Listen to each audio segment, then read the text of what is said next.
হিমালয়ের কোলে গহীন অরণ্যে এক নিরীহ গরুর বাছুর। তার চোখে শান্তি, তার অন্তরে ভক্তি। তার নাম নন্দী। তবে সে ছিল শুধু এক গরুর বাছুর নয়, সে ছিল ভক্তির প্রতিমূর্তি আর ভবিষ্যতের শিবের বাহন।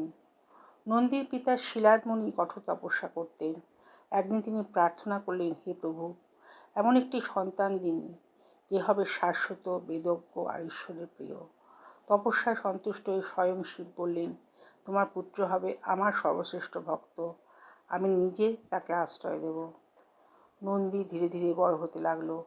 পিতা তাকে শিক্ষা দিলেন শিব উপাসনা, আর একদিন সব ছেড়ে দিয়ে চলে গেল শিবকে খুঁজে বের করতে।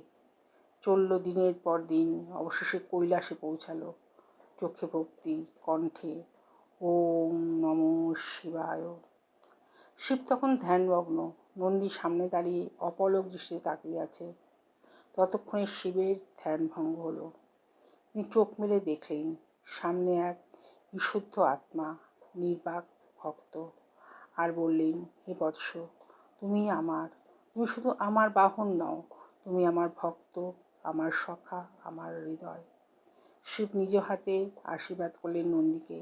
তার গলায় রাখলেন রুদ্রাক্ষ আর কানে বললেন মন্ত্র, ওম নমঃ শিবায়। সেই মুহূর্ত থেকে নন্দী হলো নন্দীবৃষ, ভক্তদের মাঝে ভক্তির প্রতীক। বন্ধুরা, এই কাহিনী আমাদের শেখায় যে ভক্তি নিঃস্বার্থ, সে ঈশ্বরের আশ্রয় পায়। ভক্ত ও ভগবান একে অপরের পরিপূরক।